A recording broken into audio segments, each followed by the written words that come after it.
Hi, I'm Nafisa Latic, and this is Across the Balkans. Today on the show, the controversy over Rio Tinto. Last month, Serbia's government revoked the company's license for a lithium mine following weeks of protests. But environmental activists aren't convinced the project has truly gone away. A week after the decision, hundreds of protesters were out on the streets again, demanding Parliament adopt a 20-year-long moratorium on lithium mining. The demonstrations that started last November have shaken Serbia's ruling party ahead of April's elections. And now the government is concerned Rio Tinto could sue the state. Axel Zajmovic went there to find out why the issue is so divisive.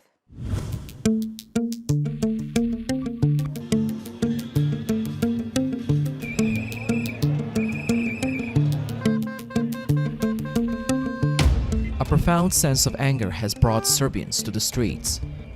They're raising their voices against the exploitation of the country's natural resources. Serbian entire government is lobbying against its own people.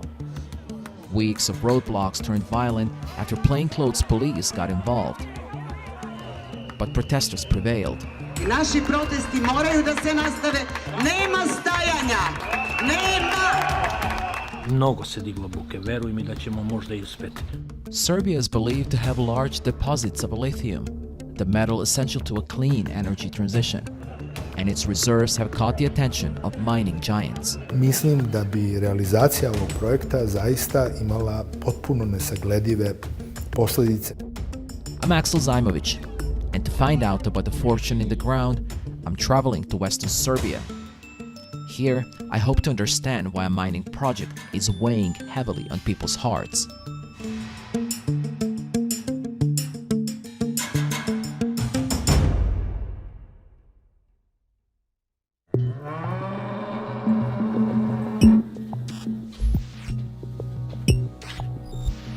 Imam 3 dece, ja i supruga, otac i majka.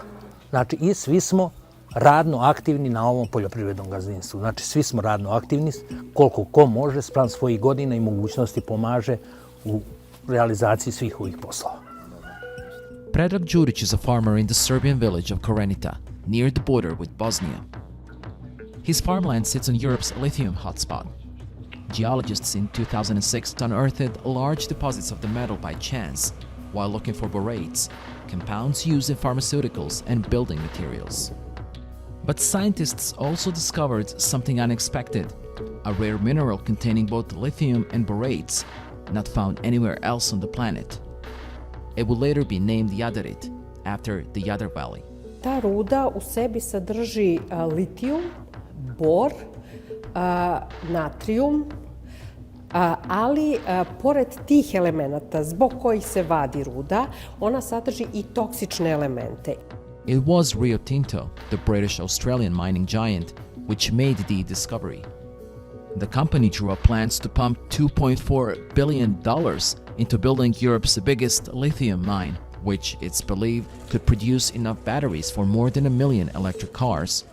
But experts say the project has been shrouded in secrecy. Ja mislim da je on kontroverzan zbog toga što se jedan rudnik litijuma smješta u srce Evrope, tamo gde se nikada nije kopao litijum i planirano je da se prerađuje po tehnologiji koja je nedostupna i nepoznata javnosti, ne samo široj, nego i opštoj generalnoj javnosti u Srbiji. Niko do nedavno nije praktično znao šta oni nameravaju.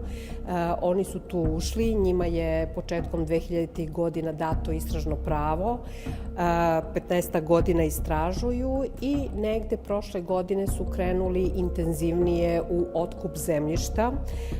Tada se narod sa lokalnog nivoa malo uznemirio, nisu znali šta se tu sprema.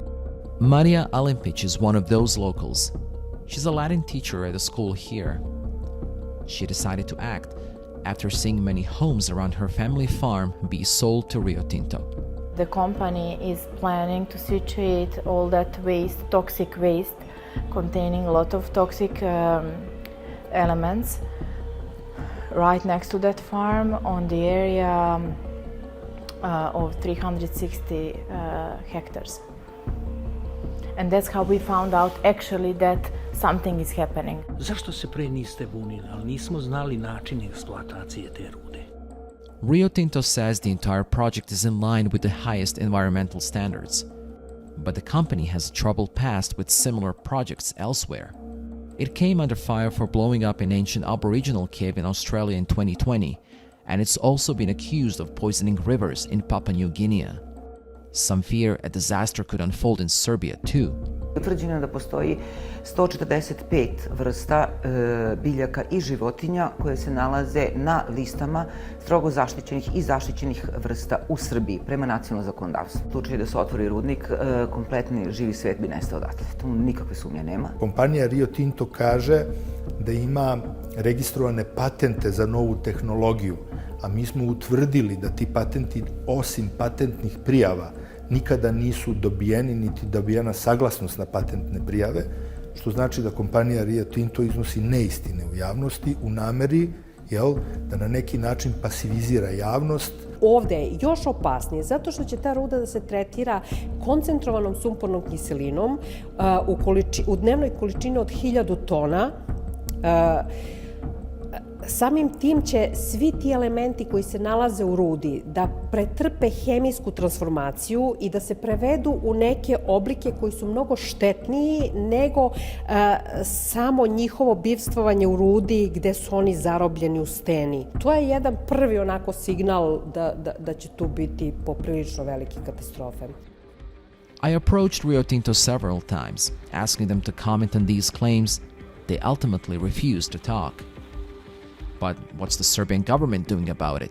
Dakle, direktori Rio Tinta sa mnom i ja ću se sada i lično uključiti u dalju realizaciju ovog projekta kako bi imali maksimalni pozitivan efekat. Iz medija smo mogli da čujemo da su najviši državni predstavnici, počev od premijerke Srbije, gospođe Brnabić, pa i samog predsjednika Republike Srbije, Aleksandra Vučića, imali komunikaciju sa predstavnicima ove kompanije, a to se ne vidi iz dokumentacije koja je u Srbiji dostupna javnosti.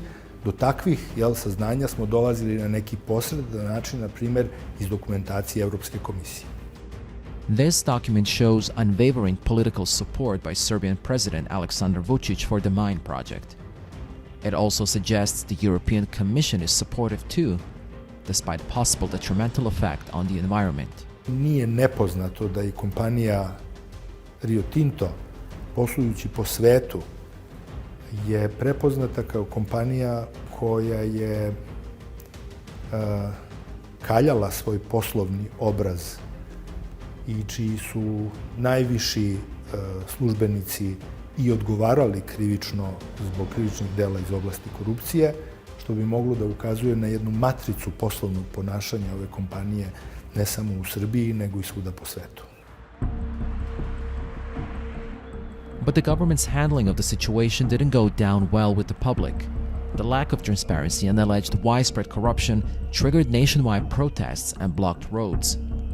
After months of unrest, Belgrade eventually bowed to pressure and announced it was halting the project. Ovim je, što se tiče projekta Jadar i Rio Tinta, sve završeno. Gotovo je. Activists firmly believe the Prime Minister's promise is purely a pre-election stunt to appease voters, and the project will certainly move ahead at some point. Rio Tinto is the biggest company operating in Serbia at the moment, and that's why we just can't ignore it, like the elephant in the room. It's just here, and yes, we are fighting the existing company at the moment, but I must say that our campaign is no mine, and we demand for entire project to be permanently deleted. Rudnici inače prave nepopravljive štete i ovde bi bila šteta potpuno nepopravljiva. Ako hoćete da birate između budućnosti i profita, mislim da je to potpuno nehumano, ne samo prema ljudima, nego i prema živom svetu. Profit je nešto što je efemerno, što traje danas ili sutra, a budućnost u smislu opstanka živog sveta i živih bića je nešto što nema alternativu. ne postoji ekološka prihvatljiva tehnologija kojom se može iskopavati i prerađivati litijum nigde na svetu. Jedna od indicija je činjenica da se, na primjer, u Australiji litijum iskopava, ali ne prerađuje u Australiji. Kompletne količine te rude se izvoze u Kinu gde se ona prerađuje. Srbija bi trebala biti prva destinacija u svetu van Kine gde se prerađuje litijum po potpuno nepoznatoj tehnologiji koju Rio Tinto navodno krije od javnosti. Now that the truth is out, those who still live here are even more determined to stay. Znači, ne postoji novac za koji bi prodao. I pitam se da li imam pravo ja da prodam ovo imanje. Ja mislim da nema. Moje je pravo da ovo imanje i ovu imovinu ostavim budućim pokoljenjima, mom sinu, mojim unucima i tako redom. Rio Tinto has already purchased these abandoned homes.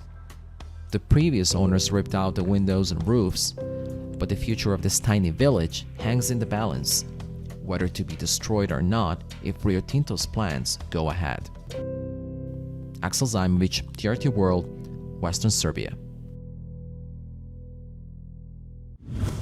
It's time to take a look at some other stories making headlines in the region this week. Negotiations over changes to Bosnia and Herzegovina's election law ended without an agreement. Talks were held in Bosnia's coastal town of Neum with the mediation of US and European Union diplomats. Although a deal wasn't signed, a senior US State Department official said the political parties made progress in terms of strengthening the electoral process, and it's now up to Bosnian leaders to reach a final agreement. The political crisis in Montenegro continues to deepen. Facing a no-confidence vote, the government coalition is on the brink of collapse. The motion was proposed after Deputy Prime Minister Dritan Abazovic urged a minority government to be formed to overcome the political deadlock. Now the parliament has the final say on whether to replace the government with a minority administration, which, according to many, may only postpone the inevitable. Slovenia's Foreign Minister Anže Logar has had to clarify that there has been no change in their position on the One China policy. His remarks came after Prime Minister Janez Janša said in an interview that Slovenia was in talks with Taiwan on the mutual exchange of offices, using the word Taiwan instead of Taipei, triggering a furious response from Beijing. The planned representative office will now use the name Taipei. And Turkey and Greece have signed a protocol to develop bilateral trade relations and cooperation in energy and transportation. Both countries welcomed the revival of the Commission, with its last meeting taking place 11 years ago.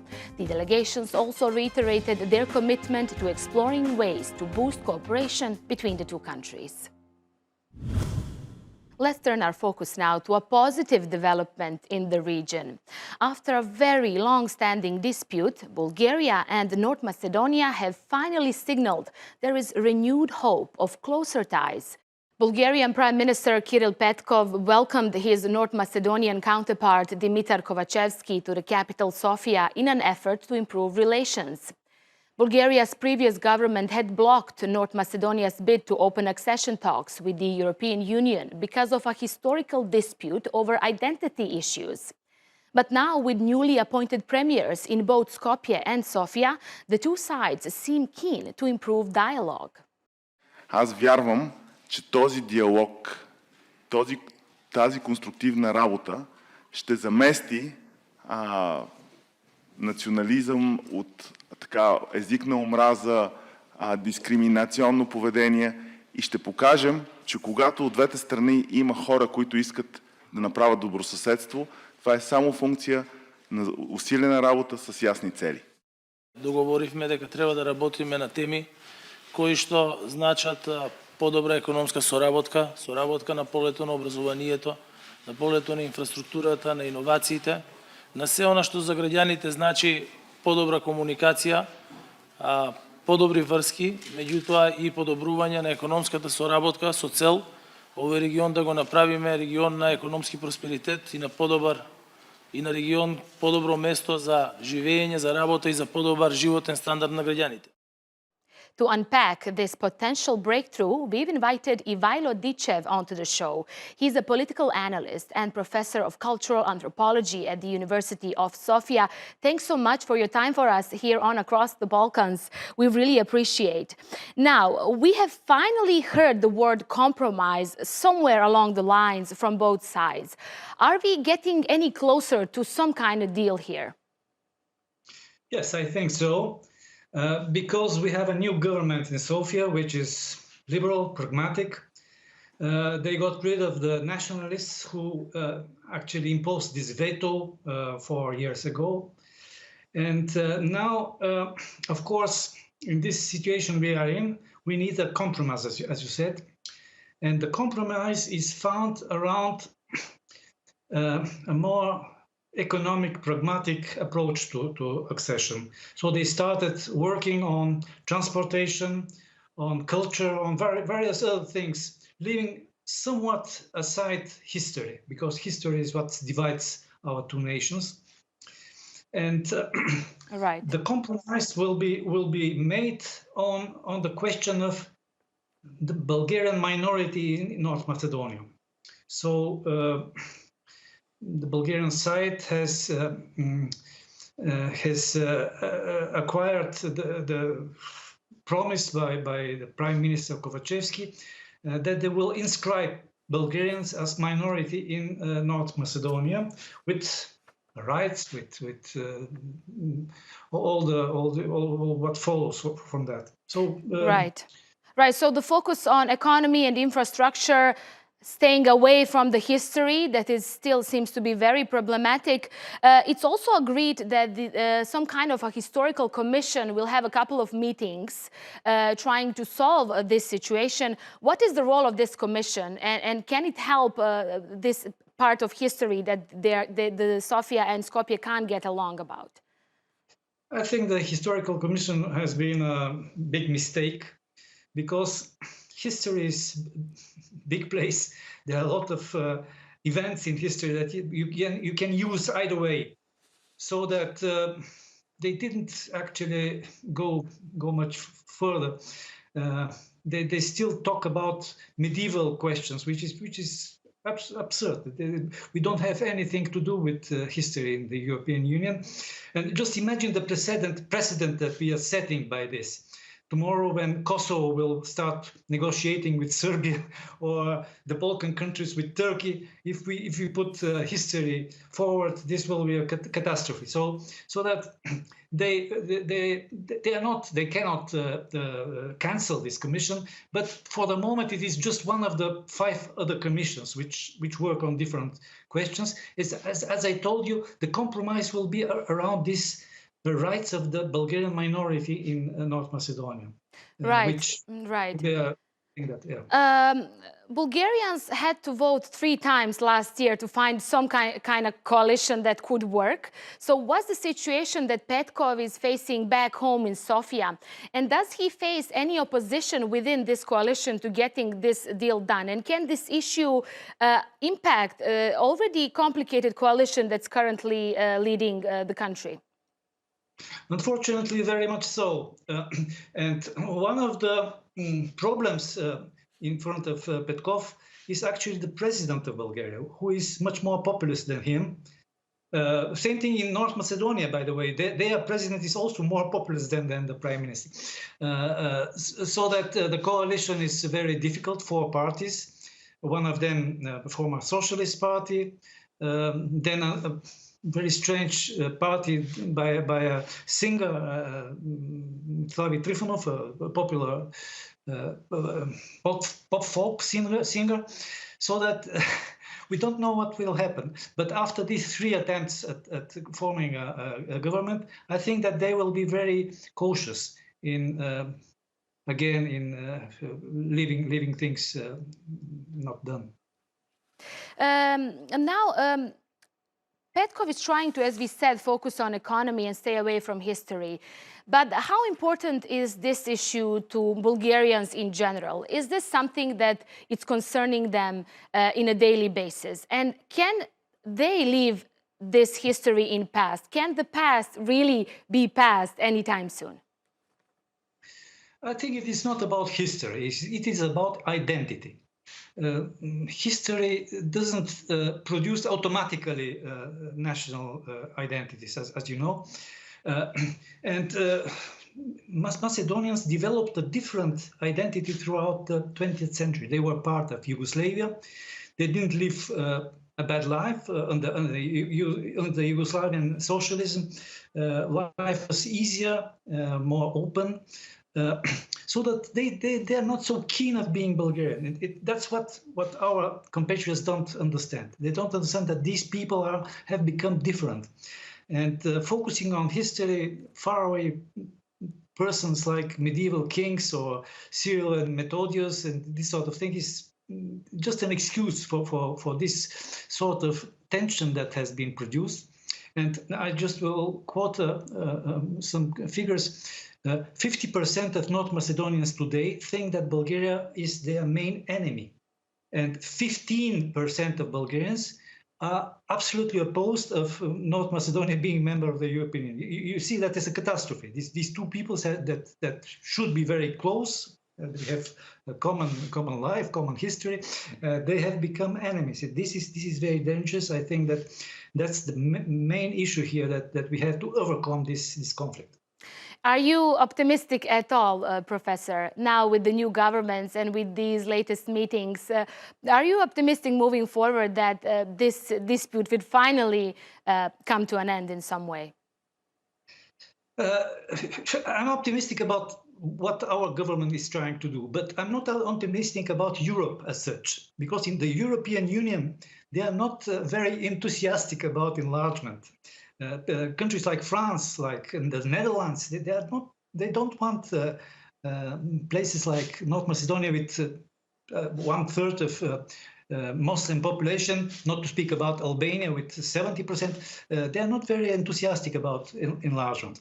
And that's why it is so stupid that our country has become sort of an instrument of these Eurosceptic people in Northern Europe, the right-wing parties, and that has served actually their interests. Right. And how does this Bulgarian-Macedonian dispute differ from the stereotype of Balkan conflicts? We've seen so many conflicts in the Balkans and divisions about identity and ethnicity. How does this one is different from the rest? Because we still know so many people from the same family live from both sides of the border. So the situation when it comes to this conflict is a bit different in reality. I think it is the same thing. It's what they called Balkanization during the Balkan Wars a century ago. It is because political elites in our countries need conflict in order to legitimize themselves. They don't represent some class, some social stratum. They are newcomers usually, our politicians, so that they need this nationalist conflicts in order to become leaders, to become liked by the population. Then the media in our countries are not very autonomous. They serve interests that are not on the good side, so to say. And just another example. The same populists that now produce the conflict between Macedonia and Bulgaria, same populists have started other culture wars. Like, for instance, today we have something like 50% of Bulgarians that don't want to get vaccinated against COVID. So these stupid things, that they are effect of the media situation, which is in a very bad shape, not only in Bulgaria but all over the Balkans. So that's one of the problems: the media and the way, the easy way in which passions can be aroused in our countries. Ivailo Dicev, I really appreciate your thoughts for us here on Across the Balkans. He's a political analyst and professor of cultural anthropology at the University of Sofia. There is a Turkish saying that goes, cold wind blowing from the Balkans, usually used in weather reports as soon as lower temperatures and snow arrive. In recent weeks, much of the Balkans has been gripped by freezing weather. Montenegro dropped to a record low temperature in the northern village of Kosanica, which plunged to minus 33.2 degrees. So we'll leave you now with some snowy scenes from the region. Thanks for watching. Bye-bye for now.